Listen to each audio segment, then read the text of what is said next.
Hello and welcome to Unleashed. I'm your host, Will Bachman, and I'm delighted to be here today with Isa Delia, who is a co founder of an AI startup. They are currently, as we record, in stealth mode, but when we publish this, they will have launched publicly so we can talk about the firm. It's GoalBridge. So, Isa, welcome to the show. Thank you so much, Will. I'm excited to be here. So, Isa, tell me about how you and your co-founder met and the original concept for GoalBridge, and then that can lead us into talking about what your product does. Yeah, for sure. So my co-founder, he's not here today, but his name's Vedant. He's my CTO. I'm the CEO. We actually met in business school, where all great ideas are born. And we started working together. We both come from tech. So I was in big tech, I was in startups. My co-founder was in a big financial institution in India, working as a software engineer. And And we immediately, can say that you were at Amazon, right? We're allowed to say that. yeah, exactly. I was at Amazon for 5 years. Before that, I was in a couple of tech startups. And, we came together. It seems like the tech people just find each other in these institutions, and we were excited to build something together. Now, naturally, we were surrounded by a lot of consultants that tend to go to B school. And as we started talking to them, even just like in class or over beers, we noticed that they had a lot of beef with the consulting industry just from working long hours. And we got a little curious, started asking questions, and started uncovering that not all those long hours were used in the best way. They were not doing big strategy work, but a lot of times they were doing admin or manual work or repetitive stuff. So our spidey senses went off and we started asking the right questions.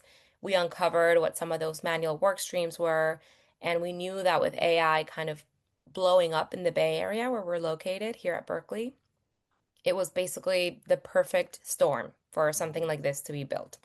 So we started working on GoalBridge and we went into a couple of accelerators.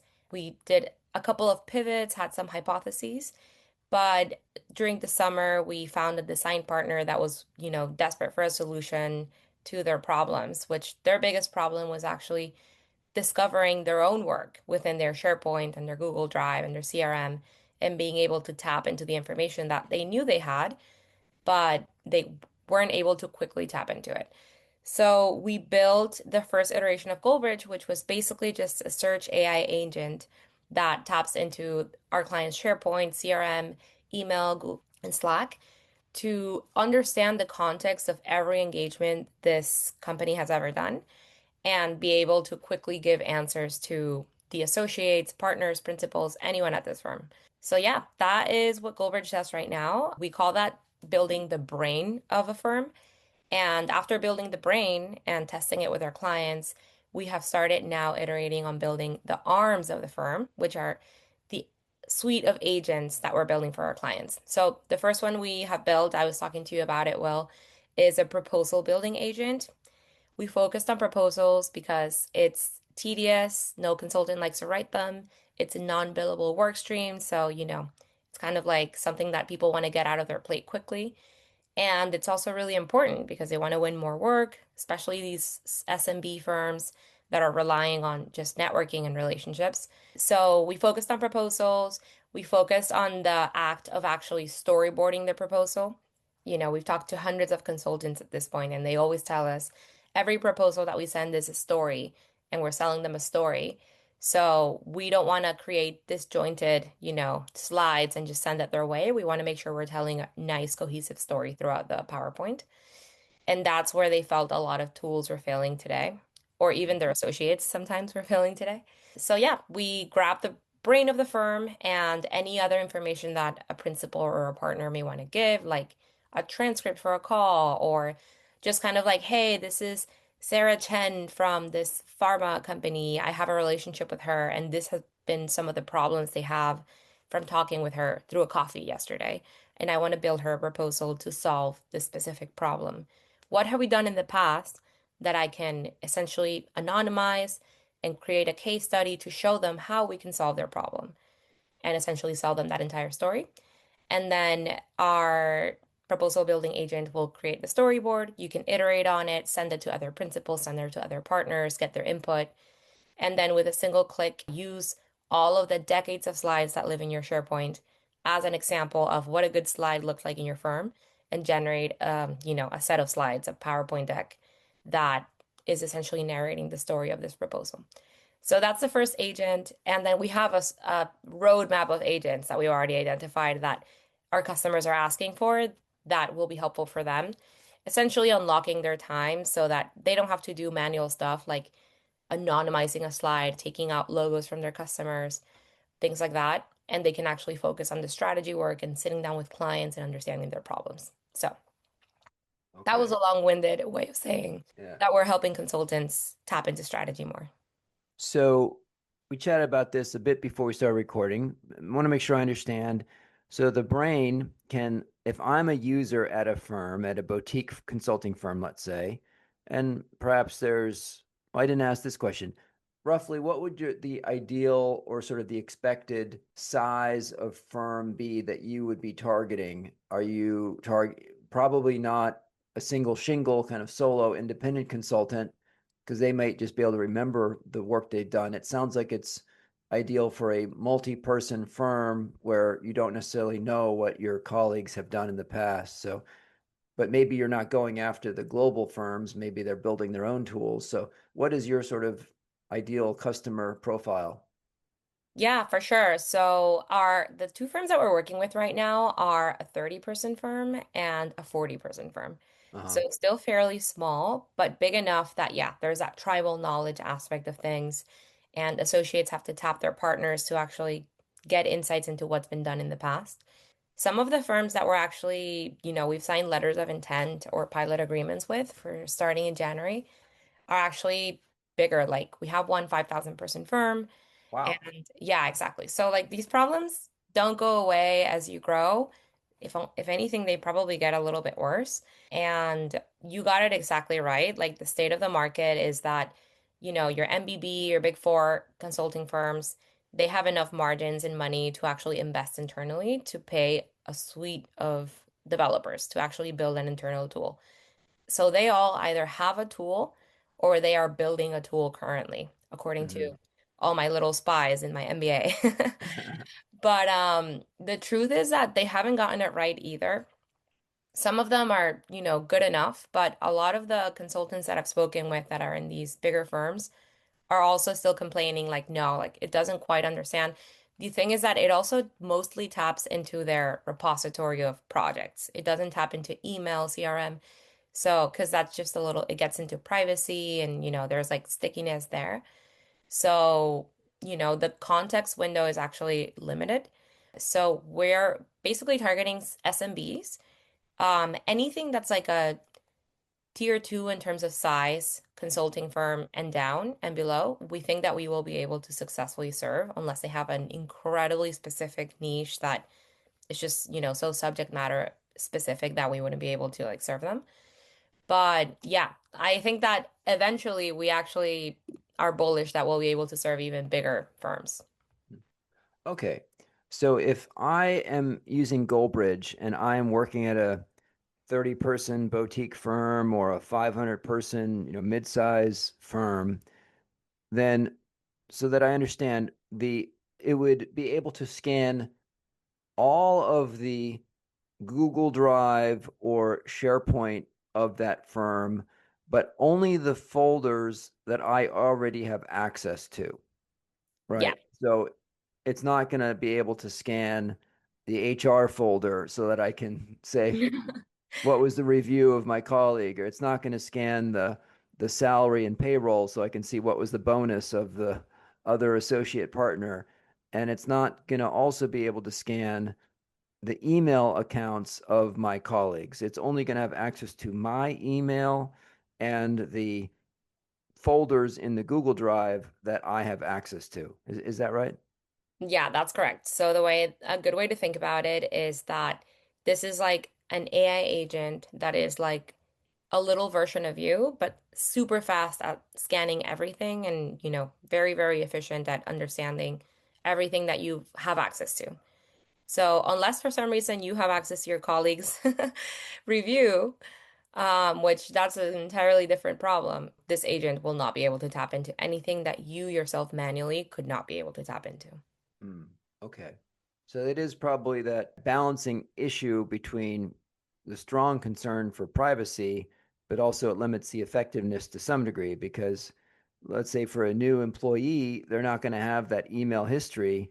And you would ideally like to be able to look into the, email accounts of the various partners and stuff to find out what kind of projects have been done because maybe they haven't been actually saving all the files in some kind of Google Drive, but it's more in their email. So if it's just in somebody's email account, then we won't unfortunately be able to access that knowledge. Yeah, yeah, that's very fair. I will say that another one of the agents that we've only developed this one for Google Drive, so we haven't given it to our clients who use SharePoint, but we've also built an agent that is our project closeout agent. So let's say that you're a partner and you're done with a project. At the end of the project, ideally, you want to write a case study, write a or create a compendium of the entire project. There's some sort of work stream for future people to understand the entire context of the project. Mm. As I'm sure every consultant listening right now knows, this is deprioritized like immediately because this is Mhm. not no longer billable work streams and it doesn't happen. So a closeout agent will essentially go into the folder, anonymize all the data that needs to be anonymized. So for our life sciences consulting firms, it can mean wiping patient data out, removing every logo of your client if it needs to be removed, things like that. And then with the context of the entire project, including the emails of the partner that's on it, things like that, if I have the partner closing out, it will write a case study or create a compendium, depending on what it is that your firm likes to do and archive the project. Mm. So, to some degree, there is still like that capture of knowledge. Our main thing was like we want to fix a broken process, which is that knowledge management is left up to good intentions. So, Mm. if we can actually fix the putting the knowledge into the SharePoint, it doesn't matter if it's organized or not because AI can understand context really well. But we need to make sure that that happens, and that's why we built that closeout agent. So yeah, if all the juice and the gold lives in the email for some reason, as long as the closeout agent is leveraged, maybe a future employee can also have access to like the nice context from that project. I imagine that a firm could take that closeout agent and run it not just on the most recently completed project, but the partners or principals that have been around for a decade.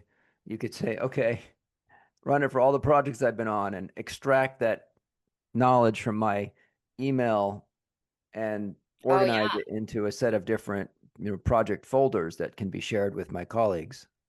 Yeah, yeah, that's actually, I didn't think about that, but that would be a really good use, especially if they do have access to their old emails. That would be a really good use of it. Yeah. Creating case studies, anonymous case studies that they can send the client very quickly. These are all things that can be done with the power of AI. All right. Well, why don't you share your screen and show me the tool? We're doing an audio only episode, so I'll kind of narrate what I'm looking at, and we'll also do some screenshots. So listeners, if you go to umbrex.com/unleashed, and we'll put the permalink for this episode in the show notes so that you can see the screenshots of what I'll be looking at. And Isa will show me the tool in action. All right, so I'm looking at a screen, and just an arrow at seeing, I'm seeing a screen where it says on the left there's a bar that has says projects, and then it lists the individual projects, and I can click plus to do a new project. So we have different projects, and then there's a screen with a kind of a chat dialog box where I can type in a question or a query. I think within probably looks like I can do what Isa, I can select a specific project and query within that, or I Yeah. can search across all projects. Yeah, so you can create projects on the left. So Yeah. ideally, if you're working on three, four engagements at the same time, maybe you have four projects here on the left tab. And then within that project, you can actually create different threads. So maybe this is like, you could create a thread that says proposal or the analysis of it, Or, you can, I think most people just kind of start a new thread and like start typing, which is Hmm. totally fine. But you can separate and organize your threads however you want. And within this project, all this context is stored. So like if I've created this project that's for a specific client, even if I create separate threads, this agent understands that this thread we talked about this and maybe we like brainstormed a little bit. And if I create a new chat, it will have the context of that brainstorm.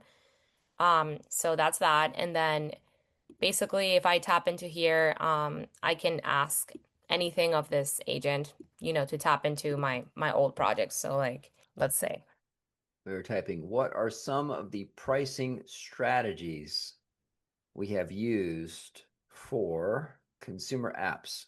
let's see. It And is 7:30 a.m., so maybe my brain's not working fully, but it's thinking a luckily little bit. I have the brain of the firm, so I don't have to worry about it. All right, so it's thinking a little bit.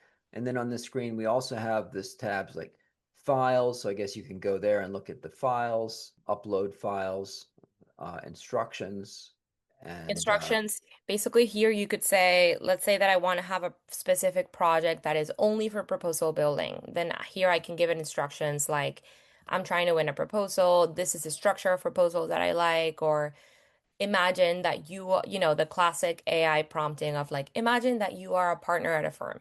If I'm an associate, maybe I want my agent to think as a partner, not as an associate.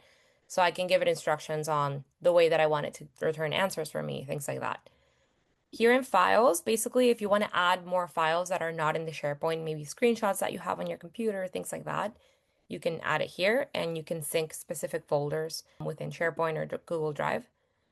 And then, and you told me earlier that you also you're able to tap into email, into the Google Drive or SharePoint, and also into CRM systems. Is there specific CRM systems that you're able to connect with at this point, or all of them, or HubSpot or Salesforce, or which yeah, one? so our customers use precisely HubSpot and Salesforce. So those are the only two integrations that we've built so far. But one of the customers we're talking with, I'm not sure, this is like also, I guess, their accounting system, but they use NetSuite pretty heavily. Hmm. So we're working on that integration as well because, their proposal win rate and all that is stored there. Hmm. So the good thing about being a startup is that you can essentially build anything that your customer wants at any point. So we're very open to building whenever something is, a specific customer need. So yeah, so here basically it looks like it has found an example of this is one of our customers' PowerPoint slides. So it looks like it found an example of one way to price consumer apps. Or actually, I think that I may have tapped into the wrong tab. But yeah, in short, like find, it will give us like a small TLDR, like this is a short answer. This is like how we worked on this.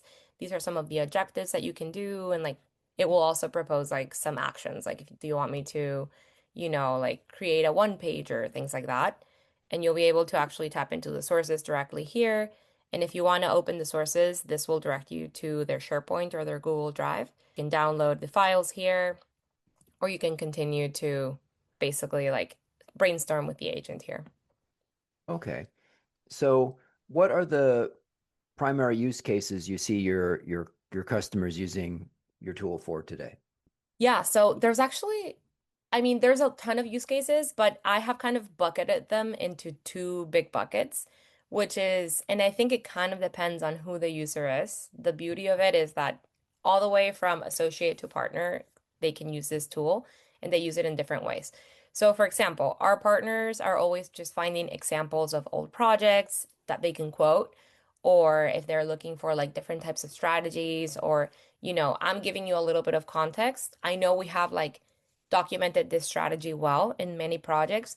Now let's like go ahead and like Frankenstein these two things and create a proposal or like a case study that is going to be specific and customized for that customer. So that's the main use case that I've seen partners and even principals using it for.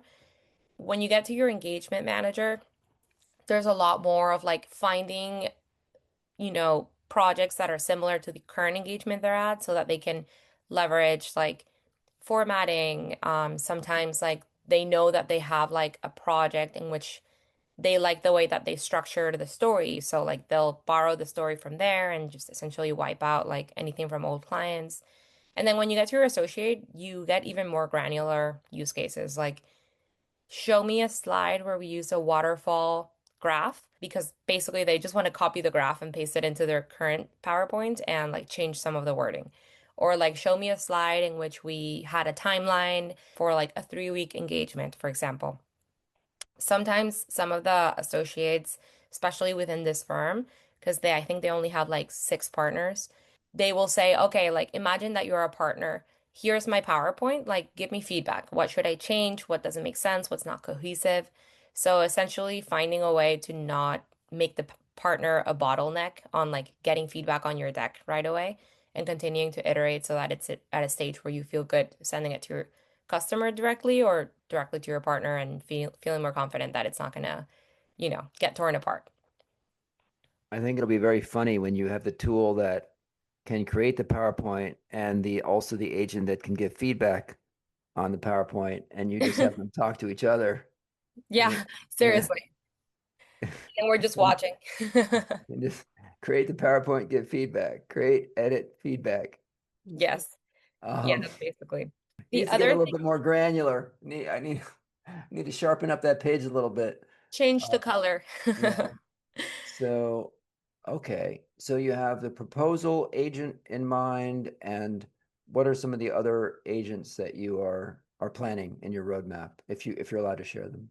Yeah, for sure. So like as I mentioned, the closeout agent is probably next on our roadmap. And the reason being, as I said, like we wanted to fix the root of the problem, which is the knowledge management. So that one's pretty easy to implement since we already have the logic built out and there's not like it's not very specific to consulting until you actually build the compendium, but it's just about like making sure identifying what is PII or data that you want to get rid of and actually wiping that out. Case study writing agent is another one. So a lot of the firms that we're talking to, especially these like smaller firms, in the age of AI, like all these large firms are getting enabled internally, and then there's, access to information is democratized to some degree. Mm. So small firms are actually kind of facing this moment where it's like, okay, we have to step it up because we don't know if we're going to be able to keep up with AI. So marketing has become huge within these small firms, and they're not able to produce content at the rate that they need to.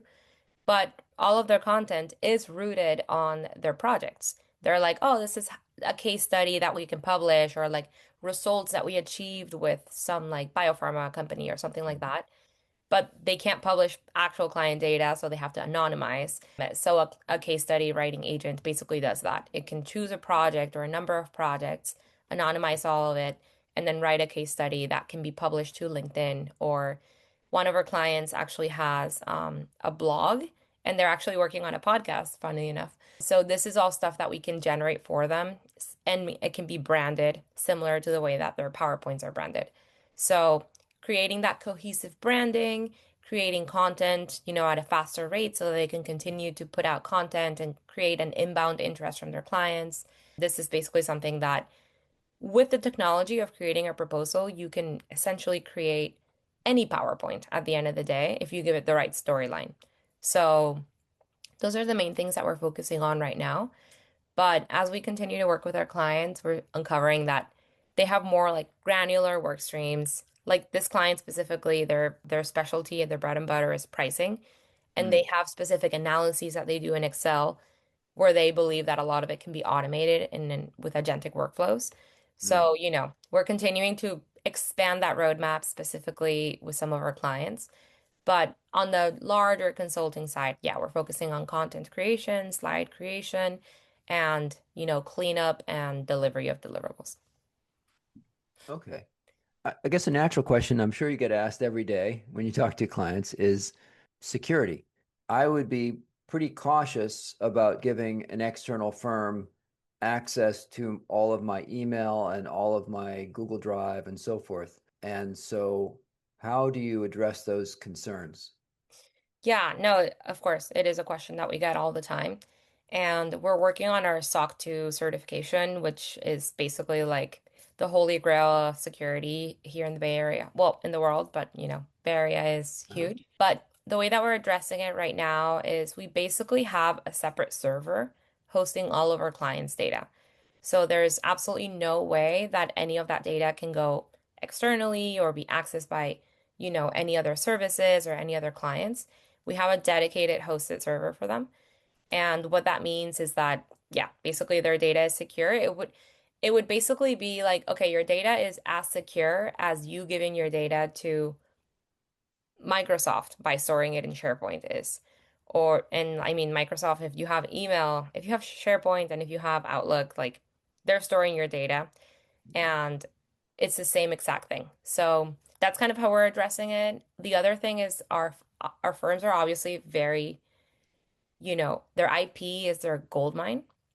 So we know that this is something that we need to take seriously, which is why we're working on more like certifications to make sure that they feel comfortable about trusting us.